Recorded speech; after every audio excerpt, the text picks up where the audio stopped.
কালো জাদু যে কতটা ভয়ঙ্কর হতে পারে তা আমার মামি আমার উপর কালো জাদু না করলে বুঝতেই পারতাম না। নিজের আপন মামি কালো জাদু করবে এটা কখনোই ভাবতে পারিনি।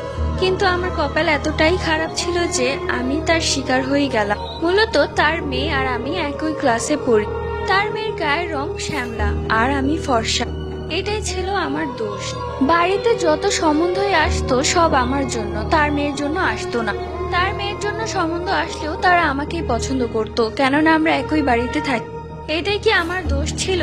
তাই রাগে ক্ষোভে মামি আমার উপর কালো জাদু করে। মূলত আমাকে মরণবাণ মারা হয়েছিল যাতে আমি খুব শীঘ্রই মারা যাই আর তার মেয়ের বিয়ে হয়ে যায়। দিন দিন আমার এমন অবস্থা হয়েছিল যেন আমার বেঁচে থাকার কোনো ইচ্ছেই ছিল না। বারবার ইচ্ছে করতো মরে যাই, আর ভালো লাগে না এই জীবনটা। অনেক ডাক্তার দেখানো হয়, কোনো রোগ ধরা পড়ে না। অবশেষে কবিরাজ বলে যে আমার উপর কালো জাদু করেছে।